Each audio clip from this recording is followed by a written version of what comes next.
हाय। तो मैं फिर आ गया आपके पास। अ, अभी कुछ दिन पहले मेरी फ्रेंड मीनाक्षी ने मुझसे कुछ सवाल पूछे कि how to become a good public speaker. अब उसको लगता है कि मैं अच्छा स्पीकर हूँ, बट इन रियलिटी मैं अच्छा स्पीकर नहीं हूँ, बट आई ट्राई। ठीक है, लेकिन फिर भी जो भी मुझे पता है तो मैं वो शेयर करना चाहूँगा। तो मैंने सोचा क्यों नहीं वो उसका वीडियो भी बना दूँ और मीनाक्षी भी देख लेगी और बाकी लोग भी देख लेंगे। ठीक है, तो आंसर बहुत सिंपल सा है। अच्छा स्पीकर बनने के लिए पहले आपको पहला स्टेप ये है कि अच्छा स्पीकर बनने के लिए आपको पहले बुरा स्पीकर बनना पड़ेगा। शायद ये आपको बात समझ में आ रही होगी या नहीं भी समझ में आ रही होगी, तो मैं उसको समझाता हूँ। जब 8th स्टैंडर्ड में मैंने रीडिंग स्टार्ट किया तो लोग हंसते थे। ठीक है, फिर थोड़ा इम्प्रूव हुआ रीडिंग 11th 12th में। 12th में फिर मैंने मेहनत की, फिर मेरे को आया 100 में से 80 आए इंग्लिश में। ऐसा पहली बार हुआ था लाइफ में, वो भी बिना ग्रामर के। ग्रामर मुझे पल्ले नहीं पड़ता था, तो मैंने ट्राई किया। फिर थोड़े दिन बाद लैंग्वेज से होल्ड मेरा छूट गया, तो फिर वो रीडिंग एबिलिटी फिर से चला गया। अभी कुछ दिन पहले मैं प्ले रीड कर रहा था ऑनलाइन। प्ले रीडिंग सेशन होते, थिएटर में प्ले रीडिंग बहुत इम्पोर्टेंट है, तो कभी कभी इंग्लिश प्ले रीडिंग भी होता है। तो कुछ दिन पहले मैं प्ले रीडिंग कर रहा था, तो प्ले रीडिंग में भी मैं ऐसे इंग्लिश रीड कर रहा था कि रुक रुक के रीड कर रहा था, बहुत फंबल हो रहा था। तो उसका रीज़न ये था क्योंकि मैंने काफ़ी टाइम से किया नहीं था। तो अभी कल मैंने क्या किया, कल मैंने एक बुक है attitude is everything, Jeff Keller का, तो वो मैंने इंग्लिश का बुक वो रीड करना स्टार्ट किया। और अच्छा, वो सिंपल लैंग्वेज है, बहुत स्टाइलिस्टिक लैंग्वेज नहीं है। अभी हम शेक्सपियर पढ़ेंगे तो तकलीफ़ होगा। तो उस दिन प्ले रीडिंग में मैं शेक्सपियर पढ़ रहा था, तो शेक्सपियर पढ़ना काफ़ी टफ़ है, मतलब उसके लैंग्वेज थोड़ा टफ़ है। तो पहले तो आपको कुछ भी अच्छा करने के लिए, मतलब आपको अच्छा एक्टर बनना है तो आपको पहले ख़राब एक्टर बनना पड़ेगा। आपको अच्छा अकाउंटेंट बनना है तो पहले आपको ख़राब अकाउंटेंट बनना पड़ेगा। आपको अच्छा पब्लिक स्पीकर बनना है तो पहले आपको ख़राब पब्लिक स्पीकिंग करना पड़ेगा। तो आप स्टेज पे जाएंगे जाएंगे जाएंगे, कई बार जाएंगे जब, तो आपको अपने आप कॉन्फिडेंस आ जाएगा। तो हर एक चीज़ का ऐसा है, मतलब जो भी काम आप करते हैं वो आप कई बार कर लेते तो उसमें आप एक्सपर्ट हो जाते हैं। ठीक है, तो और भी ट्रिक्स है। फॉर एग्ज़ाम्पल, आप ऑडियंस को कुछ मत बोलिए, मतलब नहीं, स्पीच तो आपको देना ही है, लेकिन आप ऑडियंस को कुछ बुरा मत बोलिए। फिर आप ऑडियंस स्टडी करके जाइए कि उनका ऑडियंस जो है उसका एज क्या है, वो एज के हिसाब से आप बोलिए। ठीक है, फिर उनका चॉइसेस क्या है, उनका प्रेफरेंस क्या है, क्या आप बोलते समय उनका सेंटिमेंट्स को हर्ट कर रहे हैं, क्या आप उनको बीच बीच में इनकरेज कर रहे हैं। क्या अभी लास्ट वीडियो मेरा आया हो तो उसमें मैं ऑल द बेस्ट भी बोलता था बीच बीच में। तो अगर समझो मेरे मुंह से कुछ ख़राब भी निकल गया तो वो उतना बैलेंस करने मेरे को आना चाहिए, क्योंकि हम जब स्पीच देते कई बार इम्प्रॉम्प्टू देते, कई बार हमारे दिमाग में जो चलता है, हमारा व्यू जो रहता है वो हम बोलते हैं, तो उससे किसी को हर्ट नहीं होना चाहिए।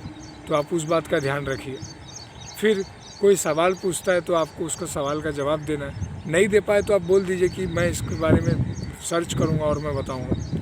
फिर ऑडियंस होगी तो ऑडियंस के आँखों में आपका आँख होना चाहिए, तो टाइम टू टाइम आपका पूरा ऑडिटोरियम है उसमें आपकी आंखें मूव होनी चाहिए। फिर जब आप एडवांस फॉर्म देते हैं, मतलब इम्प्रॉम्प्टू स्पीच में ये सब काम आता है, आप एडवांस फॉर्म देते हैं जैसे प्रेजेंटेशन देते हैं, तो आप क्या कीजिए, आप उसको रिहर्स कर लीजिए, और जितना आपको लगे कि सफिशेंट है उससे कई बार ज़्यादा रिहर्स कर लीजिए, ताकि आप जब स्टेज पे जाएं तो आप बहुत कॉन्फिडेंट हो।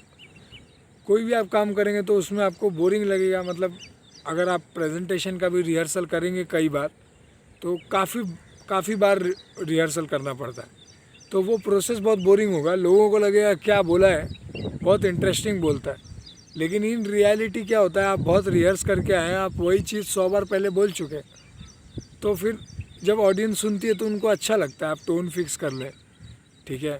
फिर अगर आप प्रेजेंटेशन बनाते हैं तो आप उसमें पिक्चर्स ज़्यादा डालें और रिटर्न वर्ड बहुत कम रखें।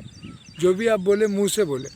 अगर आप रिटर्न वर्ड बहुत ज़्यादा रख देंगे तो लोग, ऑडियंस को इंटरेस्ट नहीं है कि आपने क्या लिखा है, बल्कि आप क्या उनको दिखा रहे हैं। जो पिक्चर्स आप यूज़ कर रहे हैं उनका साइज़ एडुकेट होना चाहिए, कलर बहुत आपको अच्छा चूज़ करना है। तो ऐसे आप अच्छा पब्लिक स्पीकर बन सकते हैं। और फिर क्या है, आपको एक अच्छा इंसान भी होना पड़ेगा अच्छा पब्लिक स्पीकर बनने के लिए, क्योंकि गुड इज़ अप्रिशिएटेड। आप कुछ भी बोलेंगे स्टेज पे जाके तो आपके हेटर्स बढ़ जाएंगे, ठीक है। तो this haters will not appreciate you. तो पहले तो आपको रियल लाइफ में भी अल्फ़ा मेल बनना पड़ेगा। अल्फ़ा मेल क्या होता है? अल्फ़ा मेल लाइफ के सारे रूल्स को सही तरह से जीता है, ठीक है। मतलब क्या है कि उसको पता है अल्फ़ा मेल का एक कैरेक्टर होता है, तो वो कैरेक्टर आपको रखना होगा। आप कैरेक्टर अगर छोड़ देंगे तो फिर क्या होगा, ऑडियंस आप पे यकीन नहीं करेगी। तो आपको alpha male does the right thing. For example, एक लड़का है जो किसी के पीछे भाग रहा है, ठीक है, भाग रहा है, छेड़ रहा है, अलग अलग तरीके से परेशान कर रहा है उसको। तो कहीं ना कहीं ऑडियंस को ये पता है कि रियल लाइफ में ये इसका कैरेक्टर क्या है, ये कैन नॉट बी ट्रस्टेड। तो कहीं ना कहीं आप बहुत अच्छा बोल रहे हैं, मीठा मीठा बोल रहे हैं स्टेज पे, लेकिन आप अच्छे नहीं हैं, तो कहीं ना कहीं वो चीज़ें फैल जाएंगी। मतलब कोई ना कोई तो बात करेगा। तो मैं कैसा था कि मैं कॉलेज में जाता था तो I never ignore a single person जो अपने से अच्छे से बात किया, क्योंकि मेरे को पता था one day I will have to give a speech in front of them. तो ऐसा होगा कि मैं फंबल भी करूँगा या गलत बोल दूँगा। तो क्योंकि ये लोग मेरे, अगर पूरा 150 का 150 मेरे दोस्त हैं, तो even if I go wrong तो then they will support me. तो आई नेवर इग्नोर्ड समवन। मतलब अगर मुझसे एक बात भी किया तो मैं उसको बहुत अच्छे से रिप्लाई करता था, ठीक है। तो बी प्लीजेंट, मतलब बहुत आप सॉफ्ट स्किल पे काम करें, ठीक है। तो ऐसे आप अच्छे पब्लिक स्पीकर बन सकते हैं। आप सबसे अच्छा रिलेशन मेंटेन करके रखें। जो ख़राब भी कर दे आपके साथ उससे भी आप बिगाड़े नहीं, हो सके तो दूर हो जाए, तो वो आपको भी तकलीफ़ नहीं देगा, उसको भी तकलीफ़ नहीं देगा। तो ऐसे आप अच्छा पब्लिक स्पीकिंग सीख सकते हैं। फिर क्या आप करें, आप रीडिंग करें, मैक्सिमम आप रीडिंग करें। आप ऐसे जगहों पे जाएं जहाँ स्पीकिंग का काम हो, जहाँ बोलने का काम नहीं है वहाँ मत जाएं आप। अगर आपको अच्छा स्पीकर ही बनना है तो वहीं जाइए आप जहाँ पे ये काम चल रहा हो। आप वॉइस ओवर दे सकते हैं, फिर आप टीचर बन सकते हैं, आप स्कूल में लेक्चर दे सकते हैं, ठीक है। आप यूट्यूब पे चैनल स्टार्ट कर सकते हैं। तो जो भी चीज़ आप करें, मतलब उसमें बोलने का कुछ ना कुछ हो, तो आप अच्छे स्पीकर बनेंगे। आप कई साल तक बैठे रहेंगे, नहीं बोलेंगे, दोस्तों से बात नहीं करेंगे, किसी से बात नहीं करेंगे, तो आप अच्छे स्पीकर नहीं बन पाएंगे, क्योंकि आपकी ज़बान लड़खड़ाएगी, जो कि मेरे साथ हो रहा है अभी। बट मैं उस पर ट्राई कर रहा हूँ। तो मैं रीडिंग कर रहा हूँ, मैं न्यूज़पेपर आजकल रीड कर रहा हूँ, मैं इंग्लिश की बुक रीड कर रहा हूँ, स्क्रिप्ट तो मैं रीड कर ही रहा हूँ। फिर जब भी कोई ऑडिशन आ जाता है तो मैं ऑडिशन देता हूँ। ऐसा नहीं है कि मार्केटिंग का काम है तो मैं नहीं करूँगा, मार्केटिंग का काम भी मिले। हो सकता है कि वो थोड़े ख़राब प्रोडक्ट्स भी सेल करवा रहे हो मुझसे, लेकिन ठीक है, वो कैरेक्टर मैं नहीं हूँ, ठीक है। वो अगर मैं उनका जगह फिल कर पाया, मतलब उनका प्रॉब्लम अगर मैं सॉल्व कर पाता हूँ, तो दे विल टेक मी। तो I take it as that attitude कि मैं उनका प्रॉब्लम सॉल्वर हूँ, तो मैं उनका प्रॉब्लम सॉल्व कर रहा हूँ वो जगह को फिल करके। तो उस हिसाब से आप अच्छे पब्लिक स्पीकर बन सकते हैं। आप रीडिंग करें, फिर आपको नॉलेज होना चाहिए। आप प्रेजेंटेशन देते तो आप इनफ रिसर्च करके जाइए। और रिसर्च में भी कैसा है कि अच्छा रिसर्च, ऐसा नहीं कि मतलब जो सबको पता वही आप बता रहे। तो आप उस पर पहले रिसर्च कीजिए, फिर आप अपना स्क्रिप्ट प्रिपेयर कीजिए। मतलब क्या बोलना है आपको पहले पता होना चाहिए। फिर आप टाइम अलॉटमेंट भी डिसाइड कीजिए कि किस चीज़ में कितना टाइम देना है। तो उस हिसाब से आप टाइम का प्लानिंग कीजिए कि ये मान लीजिए ग्रुप प्रेजेंटेशन है तो ये आदमी इतना टाइम बोलेगा, ये आदमी इतना टाइम बोलेगा, ये आदमी इतना टाइम बोलेगा, सो दैट टाइम पे फिनिश हो चीज़ें। नहीं तो क्या होगा, आपका अलॉटेड टाइम 10 मिनट है और आपने उस टाइम से ज़्यादा ले लिया, तो फिर आपका मतलब आप भले अच्छा बोल रहे हैं लेकिन फिर आपको प्रेजेंटेशन के बाद फील होगा कि यार मैंने कचरा कर दिया, ठीक है। तो वो नहीं हो, इसके लिए आप रिहर्सल कर लें। फिर अब जैसे हर बार टीम रहता था मेरा, तो मेरा टीम बहुत ये नहीं रहता था कि बहुत एक्सपर्ट है बोलने में, तो मैं उनको ट्रेन करता था। आई यूज़ टू ट्रेन देम। मैं उनको स्क्रिप्ट देता था, मैं बोलता था बार बार आप पढ़िए, कुछ प्रॉब्लम है तो पूछिए। तो मैं कभी उन लोगों के साथ काम नहीं किया जो बहुत तोप है।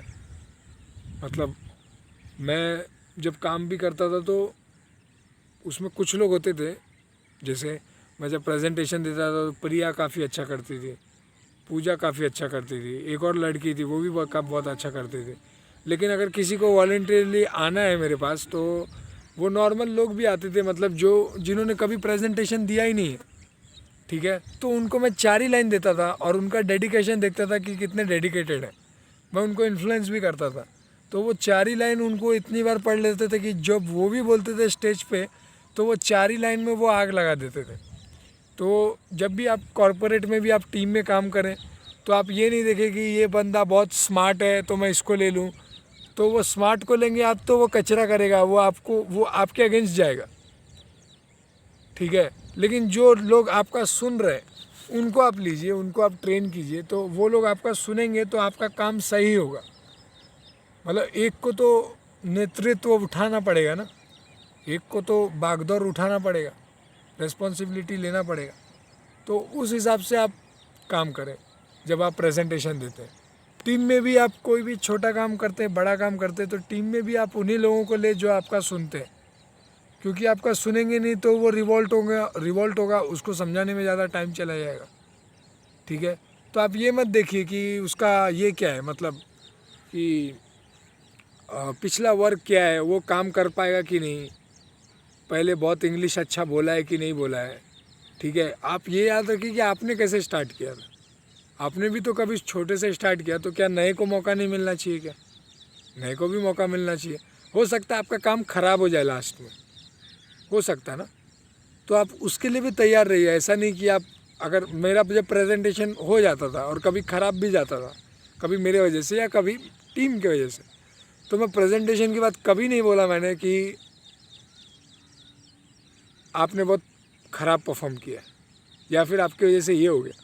तो मैं टीम को यही बोला कि वी डिड आवर बेस्ट, हमने बहुत अच्छा दिया, और वो स्किल मेरे को आज भी काम आता है।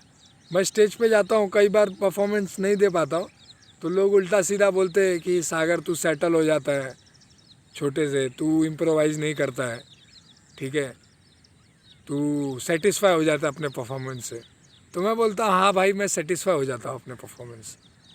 क्यों पता है? क्योंकि अगर मैं सेटिस्फाई नहीं हूँ तो मेरे को अगला काम मिलेगा तो मेरे को पिछला काम परेशान करेगा कि पिछला काम तो ठीक से कर नहीं पाया, अभी नया काम मिला है इसको भी नहीं कर पाया। तो ठीक है, उस स्टेज पे जितना मेरे को टाइम मिला, जितना मैं रिहर्स कर पाया, जितना मैं एफर्ट डाल पाया, जो मेरा कंडीशन है, जो मेरा सिचुएशन है, जो मेरा बैकग्राउंड है, फिर जो मेरा इन्वेस्टमेंट है। अभी मान लीजिए मैं यूट्यूब चैनल पे यूट्यूब वीडियो बना रहा हूँ, ठीक है, तो मेरा अभी स्टूडियो नहीं है। मेरा प्लान है कि मैं एक स्टूडियो चालू करूँ, तो स्टूडियो नहीं है, तो जो मैं अभी ओपन एरिया में बना रहा हूँ, तो आई नेवर फील शाय कि ओपन एरिया में ठीक है लोग कम कंटेंट देखेंगे, बट मैं अपना काम तो कर रहा हूँ ना। तो अभी मेरा कंडीशन वो है कि मैं स्टूडियो नहीं ओपन कर पा रहा हूँ, तो मैं स्टूडियो में रिकॉर्ड नहीं कर रहा हूँ, ओपन एरिया में रिकॉर्ड कर रहा हूँ, but I am doing my work. तो वैसा ही है स्टेज पे भी। तो जो मेरा कंडीशन है, मतलब कंडीशन अभी क्या है मेरा, कि मैं स्टूडियो नहीं ओपन कर पा रहा, तो मैं यहीं जहाँ जगह मिल रहा है वहीं जगह बैठ के, अभी ये पीस है, अभी हवा भी नहीं चल रहा है, तो चिड़िया की आवाज़ भी है बैकग्राउंड में, अच्छा लगता है। तो ऐसा है, तो अभी स्टूडियो नहीं चल पा रहा हूँ। स्टूडियो चालू करूँगा, अच्छे से मार्केटिंग करूँगा तो उसका रीच मेरा बढ़ जाएगा।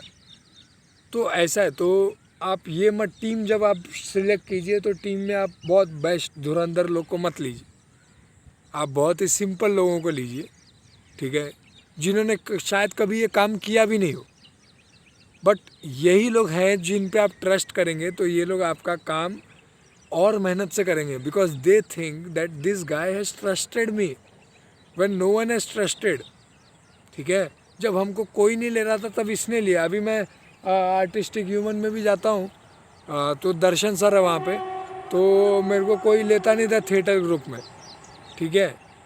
तो दर्शन सर ने मेरे को, और जो थिएटर ग्रुप भी है मुंबई में वो काफ़ी पे करके आपको जाना पड़ता है। तो दर्शन सर ने मेरे को थिएटर ग्रुप में अलाउ किया कि भाई तू आ जा, परफॉर्म कर। बैक स्टेज भी मैं संभालता हूँ, लेकिन वो परफॉर्म करने के लिए मेरे को उन्होंने अलाउ किया।